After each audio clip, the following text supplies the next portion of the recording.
అల్లు అర్జున్ విషయంలో అసలు ఏం జరుగుతుంది? రోజు రోజుకి ముదురుతున్న అల్లు అర్జున్ వివాదం మొదట తొక్కిసలాటగా మొదలైన ఈ వివాదం ఇప్పుడు ఒక రాష్ట్ర ప్రభుత్వానికి అల్లు అర్జున్ కి జరుగుతున్న యుద్ధంలా మారింది. పోలీసులు కూడా అల్లు అర్జున్ తప్పంటూ తెగేసి చెప్పేశారు. సస్పెండ్ అయిన ఒక ఏసీపీ అయితే తోలు తీస్తామని చెప్పి కూడా అల్లు అర్జున్ ని ఉద్దేశించి అన్నారు. తప్పు జరిగింది, యాక్సిడెంటల్ గా జరిగింది అంటూ పదే పదే చెప్తున్నా వినకుండా కాంగ్రెస్ పార్టీ నాయకులంతా కూడా అల్లు అర్జున్ ని ఎందుకు టార్గెట్ చేస్తున్నారు? టార్గెట్ చేయడంతో సరిపెట్టలేదు, దాడులు కూడా చేస్తున్నారు. అయితే నిన్న సాయంత్రం అల్లు అర్జున్ ఇంటిపైన జరిగిన దాడులు చేసినవా లేకపోతే చేయించినవా? సంధ్యా థియేటర్ లో జరిగినటువంటి తొక్కిసలాట ఇప్పుడు రెండు రాష్ట్రాల్లో రాజకీయ రగడగా మారింది. రాజకీయాలంటే అంటి ముట్టనట్టు ఉండే అల్లు అర్జున్ ఈ ఇన్సిడెంట్ తర్వాత రాజకీయాల్లోకి రాబోతున్నారా? తనకు సరైన రాజకీయ అండ లేకపోవడంతోనే ఈ విధంగా తనతో ఆటలాడుతున్నారంటూ అల్లు అర్జున్ భావించి మనసు మార్చుకొని రాజకీయాల్లోకి రాబోతున్నారా?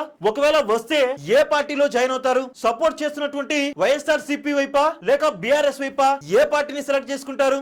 సబ్ కానూన్ కా హిసాబ్ से चल रहा है, जो आदमी गलत करेगा उसको उसका सजा मिलना चाहिए. अंबेडकर जी ने जो कानून लिखे हैं उसके हिसाब से सबका हिसाब ले लेंगे అంటూ రేవంత్ రెడ్డి అనడం, ఆ తర్వాత అల్లు అర్జున్ ప్రెస్ మీట్ పెట్టి మై బేగునా అని అనడం, నేనేం తప్పు చేయలేదు అంటూ సమర్థించుకోవడం. ఇక దీనికి కాంగ్రెస్ పార్టీలోని ప్రతి ఒక్క వ్యక్తి అల్లు అర్జున్ ని దూషించడం మొదలు పెట్టారు. అసలు ఏం జరుగుతుంది ఈ వివాదంలో? చివరికి దీనికి ఫుల్ స్టాప్ ఎక్కడ పడుతుంది అర్థం కావటం లేదు. రేవంత్ రెడ్డి సర్కార్ ఎప్పుడైతే తెలంగాణ రాష్ట్రంలో ఆవిర్భవించిందో అప్పటి నుంచి కూడా దూకుడుగానే వెళ్తుంది. అందులో భాగంగానే హైడ్రా అంటూ హడలెత్తించింది హైదరాబాద్ ని మొత్తం కూడా. ఇదంతా షోకేలే, పెద్దవాళ్ళ దగ్గరికి ఎందుకు వెళ్తారు, వాళ్ళని వదిలేస్తాలే అని చెప్పి అనుకున్న ప్రతి ఒక్కరు కూడా షాక్ అయ్యేలాగా చేసి నాగార్జుననే ఢీకొట్టి ఎన్ కన్వెన్షన్ ని నెలకొల్చారు రేవంత్ రెడ్డి. ఆ రోజులతోనే రాష్ట్రం మొత్తం కూడా రేవంత్ రెడ్డి క్లియర్ గా మెసేజ్ ఇచ్చారు. రేవంత్ రెడ్డి ప్రభుత్వంలో చిన్న లేదు పెద్ద లేదు, తప్పు చేస్తే ఎవరిని వదిలిపెట్టేదే లేదంటూ చెప్పకనే చెప్పారు రేవంత్ రెడ్డి. కొంతమంది తిట్టుకునే వాళ్ళున్నా సీఎం రేవంత్ రెడ్డిని ఇందులో చాలా మంది సమర్థించుకునే వచ్చారు. సినిమా ఇండస్ట్రీకి అన్ని విధాలుగా అండదండగా ఉంటాం, మీరు తీయండి మేము ప్రోత్సహిస్తామంటూ పదే పదే చెప్పిన రేవంత్ రెడ్డి ఆ దిశగానే బెనిఫిట్ షోలకి అనుమతులు ఇస్తూ, టికెట్ రేట్లు పెంచుకోవడానికి అనుమతులు ఇస్తూ అన్ని విధాలుగా అండదండగా ఉన్నారు. తెలుగు సినిమా అనే కాదు, ఏ సినిమా అయినా ఎక్కడి సినిమా అయినా సమాజానికి మెసేజ్, ఒక సోషల్ అవేర్నెస్ వీడియో పెడితే చాలు అంటూ షరతు కూడా పెట్టారు. చెప్పిన విధంగానే తోడ్పాటుని కూడా కల్పించారు రేవంత్. అంతెందుకు, ఇంత గొడవ జరుగుతున్నటువంటి పుష్ప 2 సినిమా కూడా బెనిఫిట్ షోలకి టికెట్ రేట్లు పెంచుకోవడానికి అనుమతులు ఇచ్చారు రేవంత్ రెడ్డి. అయితే రేవంత్ రెడ్డి కావాలని అల్లు అర్జున్ ని టార్గెట్ చేసే వ్యక్తి అయితే అల్లు అర్జున్ పుష్ప 2 సినిమాకి టికెట్లు పెంచుకోవడానికి బెనిఫిట్ షోలు వేసుకోవడానికి ఛాన్స్ ఇచ్చేవారు కాదు. దీన్ని బట్టి రేవంత్ రెడ్డి పరిస్థితులకు అనుగుణంగానే రియాక్ట్ అయ్యారనే తప్ప పర్సనల్ గా గ్రడ్జ్ పెట్టుకొని ఏం లేదన్నట్టుగా అర్థమవుతుంది. కానీ ఎప్పుడైతే అల్లు అర్జున్ అరెస్ట్ చేశారో సీఎం రేవంత్ రెడ్డిని టార్గెట్ చేస్తూ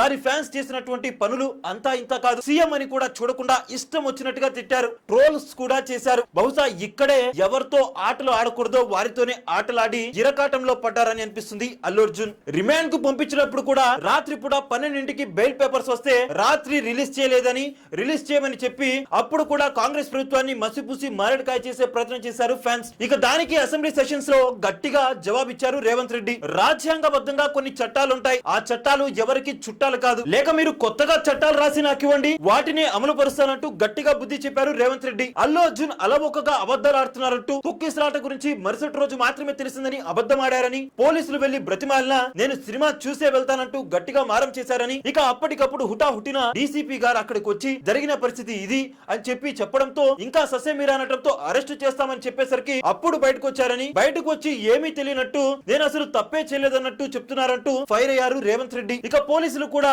ఆ రోజు జరిగినంతా కూడా వక్రీకరించి చెప్పడంతో వాళ్ళు కూడా రివర్స్ అయ్యి ప్రెస్ మీట్లు పెట్టి మరి అల్లు అర్జున్ దే తప్పని చెప్పుకొస్తున్నారు. అయితే ఇప్పుడు కావాలని పర్సనల్ గా ఇంటెన్షనల్ గా కనిపిస్తుంది ఈ విషయంలో. పోలీసులు ప్రెస్ మీట్లు పెట్టి జవాబులు చెప్పాల్సిన పరిస్థితి అసలు అవసరం ఉందా? లేదు కదా. ఏదైనా ఉంటే కోర్టులో తెలుసుకోవాలి, కానీ ఇలా బయటకు వచ్చి వారు మాట్లాడటం ఈ వివాదాన్ని మరింత రాజేసిందని చెప్పుకోవచ్చు. మరోపక్క అల్లు అర్జున్ మాత్రం కేసు కోర్టు పరిధిలో ఉన్న ప్రెస్ మీట్ ఎలా పెడతారంటూ పోలీసులు మళ్ళీ ఫైర్ అయ్యారు. అల్లు అర్జున్ మాత్రం ప్రెస్ మీట్ పెట్టి దాంట్లో తప్పు ఎవరిది కాదని, అది జస్ట్ యాక్సిడెంట్ అని, నేను చేయని దానికి నన్ను ఆపాదించడం కరెక్ట్ కాదని చెప్పుకొస్తున్నారు. మరోపక్క రేవంత్ రెడ్డికి కళ్ళెం వేయడానికి బీఆర్ఎస్ పార్టీ వాళ్ళు కూడా అల్లు అర్జున్ ని సపోర్ట్ చేస్తున్నారు. ఈ విషయంలో రేవంత్ రెడ్డిని కావాలని టార్గెట్ చేస్తున్నారు బీఆర్ఎస్ పార్టీ సభ్యులు. మరోపక్క ఆంధ్రాలో ఈ సినిమా రిలీజ్ అని తెలిసినప్పటి నుంచే వైసీపీ వాళ్ళు పెద్ద ఎత్తున సపోర్ట్ చేస్తున్నారు, వాళ్ళు కూడా రేవంత్ రెడ్డిని టార్గెట్ చేస్తున్నారు. మరోపక్క అల్లు అర్జున్ కి అయిన వాళ్ళు రాక సందిగ్ధంలో ఉన్నారు. మనం తప్పు చేయకపోయినా రైట్ అని ప్రూవ్ చేసుకోవాలంటే మనకి రాజకీయ బలం ఉండాలని గమనించిన అల్లు అర్జున్ ఏదో ఒక పార్టీలో జాయిన్ అయ్యేలాగా కనిపిస్తున్నారు. అయితే బీఆర్ఎస్ లో జాయిన్ అయితే